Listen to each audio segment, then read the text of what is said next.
From Mamma Mia, welcome to The Spill, your daily pop culture fix. I'm Laura Brodnick. And I'm Ksenia Lukic. And coming up on the show today, a new movie trailer has dropped that we have been desperately waiting for ever since the book came out. So we're going to deep dive on that and why it is so important for the film industry, plus all the young hot actors in it. Like, we're only human, we're going to talk about it. And Meghan Markle has done an extensive new magazine profile. Predictably, she's getting a lot of hate, but there's some smaller moments that mean a lot in the article that we're going to break down. But first, a bit of a celeb love story coming to an end the last couple of days. Okay, who have we got? Who's broken up now? I know. It's never fun when someone breaks up. I mean, we get to talk about it, but, you know, I don't love heartbreak for anyone. So Chase Stokes and Kelsea Ballerini have come to an end in kind of a public way. Neither of them have 100% said we have broken up, but Chase has posted some interesting stuff to his Instagram story. So if you're not across their love story, Chase Stokes is the star of Outer Banks, you know, the sexy teen treasure hunting series on Netflix that's only coming into its final season now. Madeline Klein's in that too, right? Yes. Yeah, so she was in that. What was that movie? Oh, The Map That Leads to You. Oh, yeah, that's right. We spoke about that. Yeah, so she's in that too. So they in that together, right? Because I don't know much about Chase and Kelsea and their careers. Oh, that's fine. Like, you have a real life. You don't have to know about all these teens dating. I mean, they're not teens anymore, but he's on a teen show. So Chase Stokes and Madeline Klein, interesting that you bring her up, dated for many years. I did know that. While they were on with the stars of that show. And what's quite cute about that is that they had quite a public relationship together while they were on the biggest teen TV show at the world, which kind of happens with a lot of teen TV shows, I think. Especially, like, you're on location, you're together, like, you've just been thrust into the spotlight with this huge show. Like, of course you're going to date your co-star. What's interesting, though, is that when they had their breakup, they posted, like, quite lovely things about each other. They were always pitched on set together, like, laughing and chatting. And I'm sure there was a bit of heartbreak and tension behind the scenes. There were rumors about that.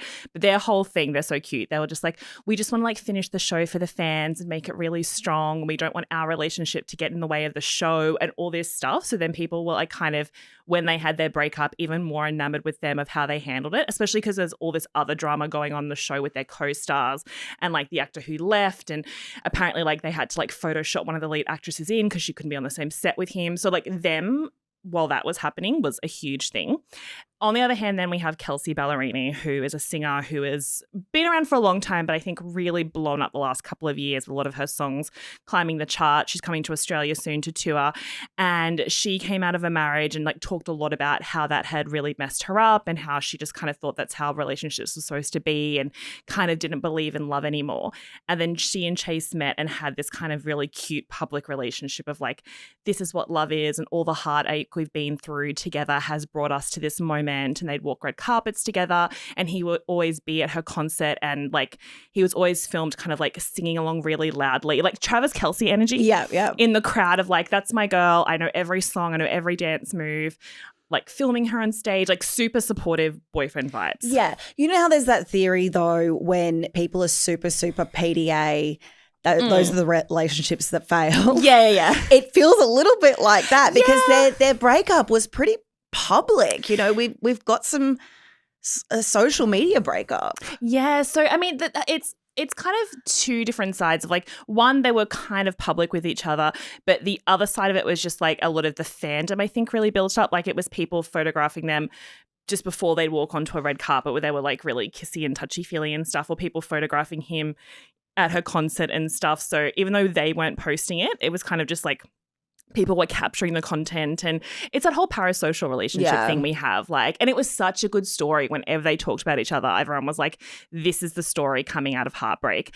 And then a few weeks ago, there were rumors that they had broken up and that they were no longer together, and neither of them commented on it that I saw anyway. I was kind of, this is when I first started being like, is it a rumor? Is it not true? You know, all that sort of stuff. And then your spidey senses were tingling. Yeah, I was like, there's always rumors that people are breaking up. Like, there's so many rumors at the moment that Kylie Jenner and Timothy Chalamet are broken up, and they're just not. I just don't think they are.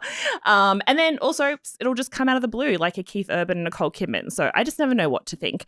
And then Kelsea and Chase were spotted together, like dancing and kissing, you know, when they were on holiday or something. So everyone was like, oh, it's just a rumor. And then, yes, it has come out out that they have definitely broken up. So they've both done that thing, it looks like, where they've had different sources talk to different publications to put their story out, which is a very traditional way of celebs breaking up now. The untraditional thing is that Chase, grown man that he is, took to his Instagram story to kind of confirm the breakup, but also kind of, it's like I said, they're both in their 30s, but it's like watching two teens break up. Okay. Because he wrote, don't believe the media. So we're assuming he means the media who recently wrote about their breakup. And then he said, I'm blocked. I did nothing wrong. Sorry, I tried. And then he posted a second time and said, I'm sorry for those who believed in us. It is what it is. Onwards and upwards. I have so many questions about this. It's so interesting that you said that, because when I first saw it, I was like, how old are these guys? Yeah. Like, they're in their 30s. Yeah, it does feel very teenage, but maybe that's because he's in Outer Banks and that's more of a teen show. He's still got a teen. So he's got, that's a teen, you know, he's still in the teen world, you know. He's like the Grease musical, like everybody was in their 30s. It's kind of like that. Yeah. An interesting choice. I just think he's super online at the moment, and I think he's so aware of what fans are saying, because a lot of fans were saying stuff about him and their breakup under Kelsea Ballerini's Insta posts, and he was getting in there and saying, like, this is embarrassing, don't post this. So he's so across that what they're saying. But to say I'm blocked, so I'm assuming he's saying that Kelsea has blocked him. And he's putting that out to the world, unsure why. It's kind of like watching two influencers have back and forth. You know how like they often do, like they communicate through their stories for engagement? It's like that. But they're not influencers. They're like a singer and musician. They could be doing it privately. It's almost like he's trying to get people on his side a little bit. You know, it's like the two camps. When someone breaks up, when any couple breaks up, there's always going to be two camps and people choose sides. And that was very evident. I was scrolling through the comments on his latest post, and it was very much two camps of, you deserve better, she deserves better, you're amazing, I can't believe you did that to her. Like all of this back and forth. And it's just so, that parasocial relationship that people have with celebrities is so much more obvious now with Instagram. I wonder, so with I'm blocked, he must be saying that, she's blocked him. So he's, I guess, trying to say, like, I'm trying to post publicly to get in touch with her in a way. I'm sorry I tried really makes it look like she did the breaking up. And to say, like, it is what it is. I'm sorry for everyone who believed in us. Also makes me think that, like, well, they were so aware of how much people were in love with them as a couple and how much, like, their music and, like, he was saying his acting and stuff was kind of based off their love and stuff. So I guess he's tapping into that. But, yeah, it's kind of – I feel like something bigger happened behind the scenes. Do you think it's just the long distance thing? I mean, potentially. That's not easy. Potentially. So there's an anonymous source talked to Us Weekly, which they say is someone placed in Kelsea Ballerina's camp that they talked to, that said that she tried with Chase, but at the end of the day, there were trust issues. So her camp is saying trust issues. He's saying, I'm really sorry I tried. Make of that what you will. But yeah, it's been such a long time since we've had a celeb breakup who, I know they're not top tier movie stars, but they're pretty huge, especially her. Yeah. She's like an international music icon. Well, it's so long since we've had a celebrity breakup kind of like play out in the public eye via Instagram stories. Yeah. It's almost old school. It is quite old school. Well, she'll be in Australia at the beginning of December. Yeah. So maybe we'll get some like good breakup songs out of it. I think she'll say some stuff on stage about it. I think I will. She's a bit chatty to the crowd. So we'll keep you guys. Yeah. Hope she has a good time after a breakup, Kelsea. Have a fun time in Australia. So we have our very first look at the brand new Hunger Games movie, and it's called Hunger Games: Sunrise on the Reaping, and it's based on Haymitch's games. So if you're familiar with the story, the Hunger Games story, obviously Haymitch, who is played by Woody Harrelson in the movies, this is his games. So it is the 50th Hunger Games, which is the second quarter quell. Now, if you're not across the Suzanne Collins universe, this may not mean anything to you, but I feel like most people know what's going on with this. People are super excited about this one. I've watched the trailer like 4 times. I am so excited about it. This is a really great games to talk about. There's like quite a bit of backstory of Haymitch's games. This particular book, Sunrise on the Reaping, has been made into a book by Suzanne Collins. It was released earlier this year, back in March. So Lionsgate have really jumped on this very, very quickly. I believe they started production before the book was even released. They got yeah. That book was sold with a movie attached to it, of course. Yeah, they got the manuscript, because I remember after the initial movies came out, there was all of this lore on those wiki fan pages about Haymitch's games. So I think that sort of started it. And then Suzanne Collins has obviously gone back and gone, this is one that we really want to expand on. I definitely preferred this storyline to The Ballad of Songbird and Snakes, but it's an incredible cast. Yeah, and so much went into the casting of this, because obviously we had the original trilogy, the Hunger Games books, and then they came out as the movies, and the last book was split into two movies, and that was such a crazy box office success that not a lot of other teen book franchises could mirror. And then Ballad of Songbirds and Snakes came out, and there was such a good reception to that. It's kind of the first time poor Rachel Zegler has, with all the blockbusters she's had, I guess a little bit West Side Story, but that all got derailed by her co-star being weird. It was the first time people were really celebrating her performance, and I loved that movie. I thought she's incredible in that. And then Haymitch's story is just so many extra layers to this world that's been brought up. And when that book came out, and I guess people kind of knew the storyline before it came out, all the fans were already fan casting long before that. And it's the first time I've seen with a book that this many people love, the casting came out and the fans were just overjoyed, because it's almost in a lot of cases who they had picked, which doesn't usually happen. It's very good casting. So we'll start with a young Haymitch. So a young Haymitch is played by Joseph Zada. He's a 20-year-old Aussie actor, relatively new to the scene. Yeah.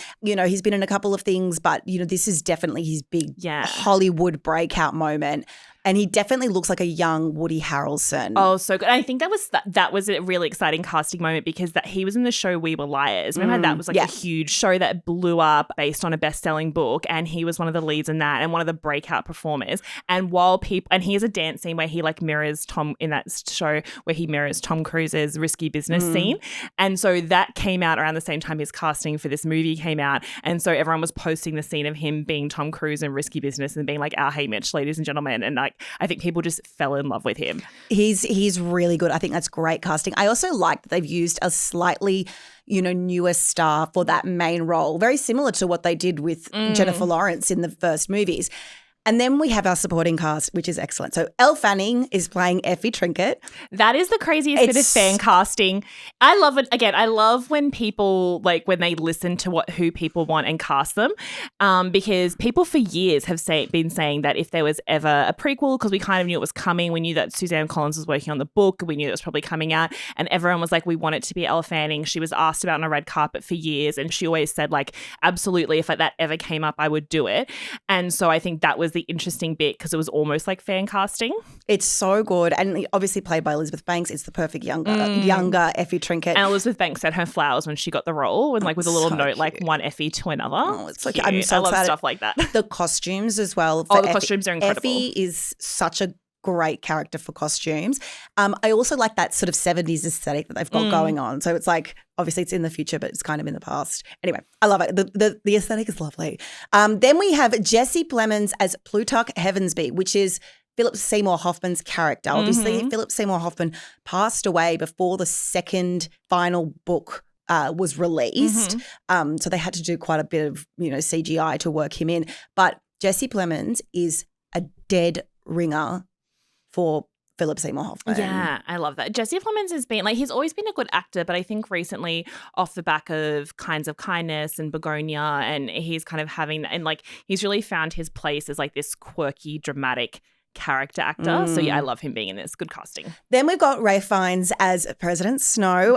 Lord Voldemort, very good casting. A little bit of a YA That man pretends he doesn't love a blockbuster. He loves a blockbuster. It's great casting there. Then we've got Kieran Culkin as Caesar Flickerman. Yeah, again, I feel like that was also a little bit of fan casting. I'd be interested to see this one. I'm trying to picture it because he's not in the trailer. We didn't see him in the trailer. So I'm really excited to see that one.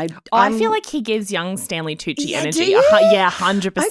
Okay. Yeah. I'm that here kind of for very it. camp, over the top, but a little bit sinister behind the scenes of knowing what's going on. Yeah, I think that'll be It's just good. that I can't picture him with the black ponytail. Why? some I don't know reason. why, but I can. Okay. That just feels like exactly what he would wear in his home life. Yeah. Okay. Then we've got Glenn Close, and she's a kind of like the Effie Trinket, but before. So she plays a character called Drusilla, and that first look that we got of her in the trailer, terrifying. Yeah, she gets wheeled out like almost like on that thing, like a standing, It's like very kind of like Hannibal Lecter style. It's very Silence of the Lambs. Terrifying.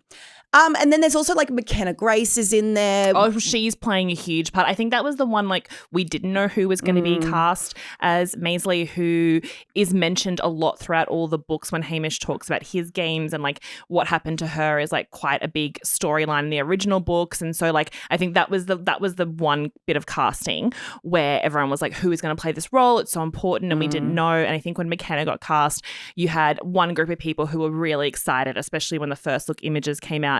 But you also had another group of people who were just like, oh my God, she's just in everything. She's in every book adaptation. Like, give her a rest. And I was like, the girl's just having a moment. Also, you can go film stuff over years, and like sometimes it just all comes out. Yeah. That's what Nicole Kidman said recently. She was like, I filmed all these projects over the last 4 years, and now they're all coming out in a few months, and sometimes that just happens. Yeah, I think she's a great choice. I mean, I love her as an actor. I think she's really super talented.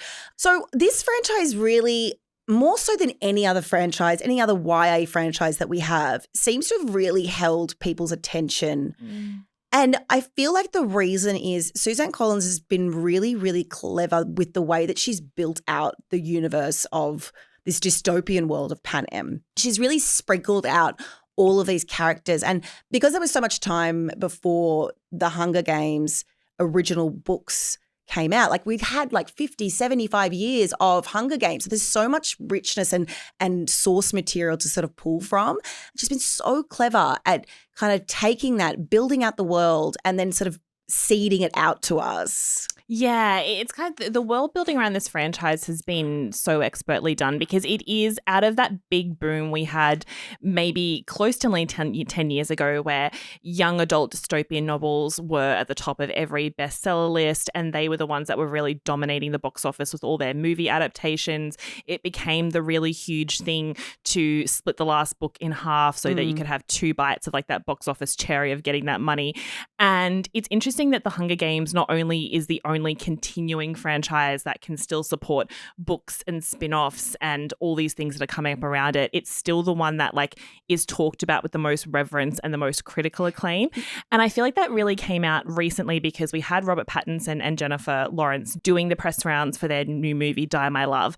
And of course, like that is a very intense drama about being a mother and postpartum and all these things. But what really sold the press tour was these 2 iconic stars from these teen dystopian fantasy franchises coming together. So of course I got asked about it a lot.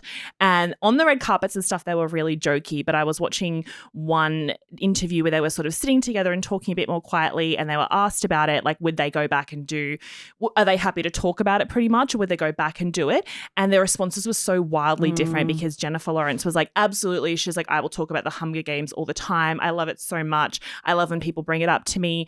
I would look at going back in some way. Not that she'd go back to the movies, but she was all in on her franchise. Whereas Robert Pattinson was very reluctant and said like he doesn't like when people talk to him about it. He doesn't like when it's brought up. If there's any sort of a reboot or world for him to like reprise his character in any way, even as a cameo, he wouldn't do it. And Jennifer Lawrence was really shocked by that. And he was like, well, people like the Hunger Games still. Yeah. And she was like, yeah, actually, yeah, they do. Yeah, they do. That's such a big difference, because Twilight's become very cheesy and made fun of. You know, seen all of those Kristen Stewart memes of her doing the weird face things, and, you know, the way that the baby was, and it's kind of made fun of now. But the Hunger Games is still holding up, and because it has such a strong cast, I think it really comes down to the casting and the writing. And also, if you look at the Hunger Games, it does a really good job of like straddling young adult and adult. You know, it's dark enough to appeal to like an adult, but still has that young adult storyline. Because if you compare it to something like Divergent, that Divergent series, which with Shailene Woodley was in that, and Theo James, that book, like I read all those books when I was a little bit younger, and it they don't have as much like meat to them. They're like a bit too surface level. That is, I think, one of the best examples of how like a franchise can like that has all that money and that huge bestseller behind it can peter out. Yeah, and I'm still to this day so sad this happened because they never made the last movie. I know. They just left us on a cliffhanger, and Shailene Woodley said she was on a plane and she got off, and so she had a phone turned off. So you got off the plane and her phone was blowing up with messages saying, "Oh, they've just announced that your Divergent movie's not happening, but we're going to make it into a TV show." And she was like, "I didn't sign on for a TV show. I'm not doing that." And so it just kind of all got left. And then there were a few massive franchises like The Mortal Instruments. Yeah. I know it went on to be a TV show, but like they tried to make that into a blockbuster and it never got off the ground. Even Tomorrow When the War Began. Yeah. Remember that? Like they did a first movie with Phoebe Tonkin in it, and then they just never continued. I know that's sort of a smaller one, but that was still that dystopian universe. Yeah, like you think of the book as really set up to be this, like you've got the built-in fandom that it'll translate to the movies, but now it feels like turning a young adult series, a dystopian series in particular, into a movie franchise feels really risky, where it used to feel like the safest bet. Like that's why they were splitting books into two and trying to figure out different movies, because they were just like, that was all a big money grab to make sure that they had a hit at the box office. And for a while it worked. And now it feels like a massive gamble, unless it's the Hunger Games. Yeah. For some reason, that is the one franchise that people will still turn up and see, which I feel like this movie is going to be. Like, it's been a really bad year at the box office overall. Like, a lot of big movies have come completely tanked. Wicked is the only thing at the moment, Wicked for Good, that's exceeding expectations. But I feel like Sunrise on the Reaping will be one of those big moments where, like, it surpasses what they think it's going to make at the box office, which would be wild, especially for a teen movie now. I mean, Josh Hutcherson has said the same thing as Jennifer Lawrence. He said, I definitely would return too. Yeah. So there's clearly a lot of love there. Yeah, I know. No, I know he's still doing a lot of stuff, but that's his. Love LA. Yeah, no, he's in a lot of good stuff, but I'm just saying that is his biggest role, 100% for sure. So of course he would go back. Well, it's not going to be out until November 2026, which is a bit okay. of a shame. I feel like now I've had that first hit of the trailer. Also, I would say to everyone, read the book if you haven't. The book is incredible. Yeah. You know, if you want to experience it the way, I always feel like you should read a book first before seeing a movie, just so you've got the way the story is meant to be experienced. But also, if you don't read it, you go into the movie and be shocked. So, if you don't read the book first, that's terrible. Oh, really? No. I would say it's terrible. I am a big believer. If the source material is there, you should read the book first, because you get so much more from it. Like the richness, you do get more from it, but you can really only experience a story for the first time with either book or movie. So I understand why sometimes people wait for the movie, but yeah, I would always be book first, 100%. 100% book first. Harry Potter. I won't let my daughter my kids watch any of the Harry Potter movies until they've read the books. Yeah, that's so fair. Well, the Harry Potter movies aren't great. We'll save that for another day. That's exactly. So last week, Meghan Markle's new Harper's Bazaar cover and cover story came out into the world, and we were gifted with this very, very long form interview with a journalist who had spent many different moments with Meghan to try and get this new insight into her life and all the beautiful photos that came with it. So of course there was that side where people were celebrating it and they loved it and they loved the glamour of it and the access they got to her. And very predictably, there was also a large amount of people who were tearing it apart, who had a lot of criticism with not just the article, but with the photo. So let's start with the cover, because that was riling people up. Did you see what people were saying about it? Yeah, people seem to really, really dislike the series of images, and particularly the cover. So basically on the cover, she's wearing like a black blazer with a sort of satin bow that's tied up at the front, and trousers, and she's sitting on like a stool with a sort of soft grey background. The photographer is Malik Bodian.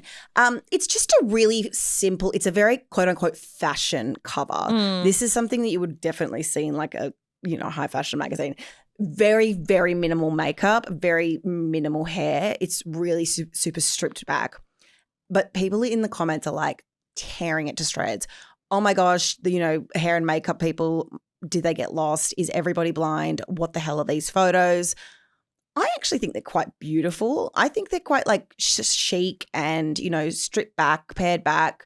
I think that kind of really fits in with the way that Meghan wants to be seen. You know, it's kind of like chilled and relaxed and, you know, she's barefoot and just a little bit more sort of pared back. Yeah. It's very minimalist cover. Again, it's just the grey background. And then I think, that was the main cover. And they had the other, I think it was maybe a digital one where she's in a red dress, like the one shoulder. So that's a bit more striking, but it's still on that very sparse grey cover with just the background. One half of me when I saw people tearing apart the cover is like, that is just what people do now with magazine covers, because there's this whole conversation about mag covers playing it way too safe and everyone leaning into this very kind of minimalist look, and like no one's allowed to put an artistic photo on the cover because they're worried that the normal plebs won't buy it if they use something artsy. And then when you have someone try and go a little bit artsy, like Timothée Chalamet's recent Vogue cover, which that was a whole other story, and then people saying like, this looks ridiculous, why would you take him to the desert and then make him look like he's in space? And so I understand like it's not just, in this case, it's not just a Meghan Markle thing, like covers get pulled apart, but I think obviously anything that's her face and her name instantly gets people in. But I was like, what did you expect if she does something really out of the box, people will be saying that she's trying too hard, or that she's pushing the barrel, like she's kind of looks the way she looks in her TV series or her appearances, like she's got her persona on the cover, which is also meant to be kind of the thing. Can you imagine how much people would rip it apart if she was super, super glamorous in like full hair and makeup? People would start calling her Marie Antoinette or something. That's she can't win. She's got to be really careful. It's very like, I have my criticisms about Meghan Markle as much as a lot of people by the looks of it on this bloody comment section, but still, she can do nothing right. She will always get criticised no matter what she does. Yeah, exactly. And I should say, lots of people love the cover. Yeah, like I saw it. lots of people. I saw heaps of comments being like, "This is beautiful. I'm going to go read this." It's just that it's the whole thing with like the negative comments always go louder than the positive ones. Absolutely. So when you click into the article, or you indeed buy the physical copy and turn the pages, you'll see that it's called "Meghan's Moment" is the title, and then the subtitle is, "After years of being subsumed by other people's narratives, the Duchess of Sussex is ready to author her own next chapter." It's very magazine speaky. Like it doesn't. Well, the thing is, like for anyone else, that just seems like a throwaway comment. But for Meghan Markle, you know, like with like actresses or like singers, it's always like is ready to do this next, or is coming out of her shell. Like this is the moment, or all these like kind of buzzy words that you put with a celeb profile that don't really mean anything. But I do think almost with Meghan Markle, like her story was told by a lot of people for other years, and she is kind of authoring her next chapter because she's making her own like documentary. She's got her own company. She's back on social. I really want a book from her. I haven't heard whispers of that anywhere, but I just think that would be like the next kind of big blockbuster step for her to really own her stories, for her to write a memoir. Yeah. So maybe there's a bit more truth to this than just a mag buzzword. My issue with that particular headline is that they left in 2020. And we've had the Oprah interview. We've had Spare. I know that was, Harry saying that. But she was in there a lot. We've had a number of podcast interviews over the last – like it's not the first time she's speaking up for us. Like the way that it sounds is like she hasn't done this before, but I feel like we've been getting that for the last 5 years. Oh, yeah, but they're saying her next chapter. So I guess whatever is coming after that. So it's also really interesting where this article starts from Harper's. We love a profile page. Yeah. Oh, this is the thing. Some people are like, oh, it's so long. It's too long for me to read. I'm like, girl, hook that to my veins. I want every word of this. Not that she says anything super crazy because, again, she can't really say anything because she's getting ripped apart from just being in a nice photo. So can you imagine if she actually told us what she thought of how people would treat her? But it's more like the little bits in between, how the author describes her and how all her different like friends and colleagues in the story describe her. So it's really interesting that the article starts at the La Brea tar pits. You know, in LA, there's tar pits where the animals were like, it's a whole thing. Yeah, it's where all the dinosaurs and stuff got stuck and fossilized. Yeah. So it's like an active fossil dig site around a natural history museum in Los Angeles. And the reason they're there is that there's a group of girls there from a local STEM academy, and Meghan Markle is there to surprise them. So I guess it's very in her, again, I see people rolling their eyes and being like, oh, she always wants to look like such a do-gooder. And again, I'm just like, if she had invited the journalist to her house, which she can't do because she won't even let her house be shown on TV because people go crazy. if they had done anything else, it would have been read in a particular way. So yes, she's positioning herself as the champion of these girls in STEM, and like a lot of the top of the article is her interacting with all these young girls and how like happy they are to see her there, and her talking about the importance of educating women. And she's like, I don't know how anyone could look at a young girl and not see themselves in there and not want to help them. So it is kind of like, whether you believe it or not, of that's what she's interested in. And I do believe it's what she's interested in. But at the same time, you have to really pick how you want your brand presented to the world.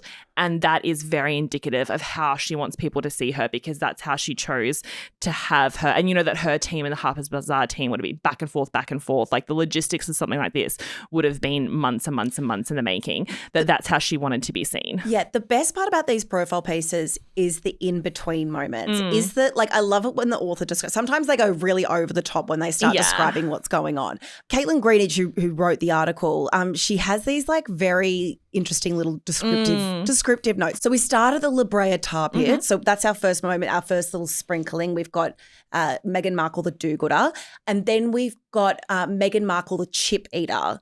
Yeah. So we've got our huge important detail. Caitlin out there doing the Lord's work. Give that woman a Pulitzer Prize or something for journalism. So she orders a tofu bowl, but then when the waiter comes to try and take the food, like the chips away that the other people had ordered, the burger and chips, she wants to keep them so she can eat the chips. So then we're getting like this, she's relatable queen. You don't think she wanted to eat the chips? You think she did that for the... Of course she wanted to eat the chips. Human.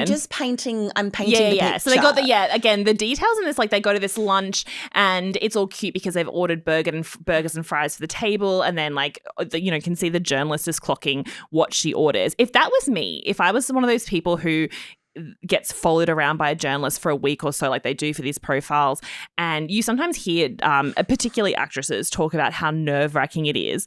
I know Kristen Stewart said that she's had a panic attack because she's always so worried about, like, is the journalist having fun? Am I saying this? How am I holding my body? What am I choosing to eat? All this sort of stuff. Even Taylor Swift back in the day when she had a journalist with her and she was like, I'll drive us somewhere, and she had a car accident because she was like, you have to be the best driver. Yeah. He's gonna, like, it's Rolling Stone. This journalist is going to describe how you drive, so I have to now be the best driver ever because it's going in a profile. And then she like crashes her car because she's so nervous. So I feel like I'm in Meghan Markle's head, like it feels like she's so breezy, like, oh, burgers and fries for the table and I'll have a tofu bowl. But I bet her inner monologue was like, what should I order? Should I just eat the burger? But then if I eat the burger, like, eating a burger in public is really difficult and messy. And then she's like, oh, should I get the tofu bowl because I wanted the bowl, not the burger? Like, I feel like I would have had a meltdown. I feel like in these celebrity pieces, particularly when like they're trying to be quote unquote relatable, the best thing you can do is order a burger and fries, because nothing says relatable queen like a burger and fries. The worst thing to eat in public. No, but then it's kind of cute because, oh, she spilled, because imagine if she bit it and you spilled tomato sauce. Yeah, but she did not do that. She's Meghan Markle. She spills tomato sauce on her, but laughs it off. And that would have been the headline. And gets the soda water to wipe off the sauce. Like, can't you just picture that? That's exactly what they would have written. Yeah, exactly. I think anyone else, Meghan Markle's not spilling anything. So I don't know how, what I will say, there's nothing in there about how she ate the fries, which I feel like is a miss on Caitlin's behalf of like really pulling us into the story. But what's an important note there is like, if you're just reading all of that stuff and like Meghan Markle laughing with the waiter and them all eating fries and stuff, it just feels like this loose, fun girls' lunch. But then she also notes that when they sit down, there's like very deliberate seating, and the Sussex's communication manager is sat very deliberately between them. So like you think it's a girls' lunch until you think like, no, there's like a whole team of people there that are there to control the situation and make sure the right story gets out. Exactly. And that's our first little, it's not passive aggressive, but it's a little like pointed. That's our first pointed line.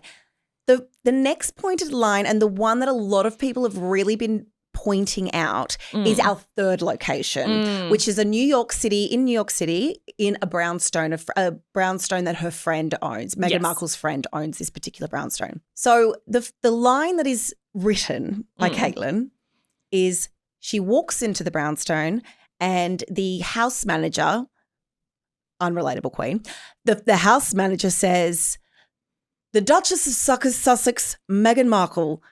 And then the writer says, but it appeared that we were the only two people there. Very point. Did you feel like it was a bit passive aggressive? Yeah. It's hard to say if it's like I don't know in the moment if the writer herself, if Caitlyn was trying to make that this kind of big moment to make Meghan Markle look unrelatable. I mean, obviously everything, like she would have had 50 pages of notebooks and recordings and craziness, and she's had to whittle it down to this 2,500 word article. And so anything that's left in there is very deliberate. But I don't think she realized exactly like how wound up people were going to get over this, because this is the part that like there's a sprinkling of criticism around the cover. There's a sprinkling criticism around how she chose to start the article. But the biggest criticism I saw was about Meghan Markle having someone announce her entry. Yeah. And I think that goes more to the pomp and circumstance of the world she lives in. I don't think it didn't come across to me that she's demanding this house manager of a house she does not own, who obviously is just working in the capacity of how that house runs, that I don't think she was demanding that she be announced in that way to one journalist. I don't think she was either, but you can see how that feeds into the narrative that so many people have about Meghan Markle. And a lot of the commentary, a lot of the comments that I've seen are like people going, oh my God, she wanted to leave the royals. She wanted to be private and now she's demanding. Like that, I think it would be silly to assume that the writer didn't know that it would affect that kind of response. Don't you think? Like, yeah. She's not stupid. This writer is not stupid. Caitlyn's not dumb. She knows that it's going to posit some sort of reaction to it. Because that's what everyone's looking for, because we do get a lot of Meghan Markle of how she's in the public. As we were saying before, she's in the public eye a lot, and we get a lot of what her celebrity friends say about her. Like that information is readily available. They have all gone on record so many times. What we don't get a lot, unless it's these very kind of blind items, gossip from the palace, all that sort of stuff, what we don't get is what she's like in between those little moments where she's off camera and how she treats the people around her. And that's what people are so interested in, because everyone's looking for this gotcha moment of, see, she is a bad person. Like she is manipulative. She is crazy. Everyone's looking for that.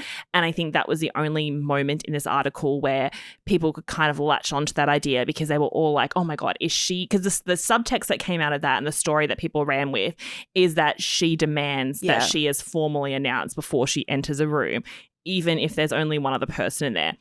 Which crazy, but also I think that's just how this house manager operates. I would love his side of the story. I wonder whose house it was. Yeah. Well, I it really sounds like know. I knew a brownstone would be some crazy rich person. Brownstones, those really old brownstones that are like 6 levels are ridiculously expensive in New York. Yeah, that's crazy old money or crazy new money. Either way, crazy money. Crazy money. And so that person's obviously runs a tight ship in their house, and I actually think they are the true culprit here, not Meghan Markle or the house manager who was just doing their job. But that was kind of her 3 main things from the article. Like her 3 main moments. Yeah, there's so many. They get a lot of different famous friends to come in and talk about her, and Meghan also talks about a lot of the work she's doing and how she wants to come across to the world and all these things. There was one moment where she's being asked about, like, where Caitlyn's asking her about how women in the spotlight are treated and women in power, and she writes that Meghan kind of closes off a little bit, and it was like, and she actually writes, she deadpanned back to me, yeah, I guess, but she says deadpans like 2 or 3 times in the article. It's a one of her most descriptive words. Most exactly. used words in the article. It's almost like the writer's trying to say she's not taking my dry humor. Yeah. But then Serena Williams is talking about how much she loves the reason that her and Meghan get along so well is because they both share this dry sense of humor. So it's an interesting choice of words. It's interesting because I know exactly what they're both doing, and I know what the journalist is doing because I've done it many times before, where you start talking in this very kind of like, women in the public eye get told this and women in the public eye get told that. And that's what she says here. She says, like, don't you think that women in the public eye are multidimensional, but then they tend to cop a lot of flack, is what the writer says. And I've used that trick myself where you say women in general, but what you mean is like, I want to talk about how everyone hates you. Yes. And I want you to comment on that. And that will be my headline. That's the story. That's what people want to know about, but I also don't want to say outright that people hate you, so I'm going to get you in and hope that we can have this talk about women in the public eye in general, which is a safe place for us both to operate. Because we're generalizing. It's not just about you, we're just generalizing. Yeah. But then Meghan responds with a very, very well media trained way. Yeah, it just not even. I don't even think it is that media trained because she kind of shuts it down. That becomes the story, and she could have had a very perfectly prepared answer for like, yes, women in the public eye do this, and that's not a story. The story happened when she decided not to answer because Caitlyn says that she's ready to launch into this big tangent about women's voices in the public eye, and she says, "You know what I mean?" To Meghan, she says, finally trying to get Meghan to answer and trying to join her in the conversation, and there's just this big pause, and she said. Meghan deadpans again and says, well, yeah. And then it's shut down from there. So that's an interesting thing. I'll just want to finish on one quote, which I actually feel is the most important quote, really, and the quote that stuck with me from the article that no one has picked up on because it's not super salacious and it doesn't paint Meghan in a bad light. It paints her in like quite a lovely light because she's talking about Prince Harry and she just says, he loves me so boldly, fully, and he also has a different perspective because he sees the media that I wouldn't. And then she goes, no one in the world loves me more than him. It's really sweet. That's really cute. And you know what? I freaking believe that. After everything those two have been through, the one thing that I really believe is that they are crazy in love. You'd kind of have to be to get through everything that they've been through. In that same quote, she says, you have someone who just has this childlike wonder and playfulness. I was so drawn to that and he brought that out in me. I believe Prince Harry has a childlike wonder about the world. He's seeing so much of the world, even now in his 40s. He's seeing so much of the world for the first time. So I actually bet he does have that. So I think that no one wants to sort of be super invested in their love story, but it's there and it's what they're shouting about. It's just not as fun as the chip drama or the announcement drama or the deadpan drama. So we'll link the full Harper's Bazaar interview in our show notes because there's so much in there. We only really touched the surface of the moments that people are talking about, but I would recommend really reading the whole thing to get a picture of what she's saying and just a little bit more about Meghan Markle.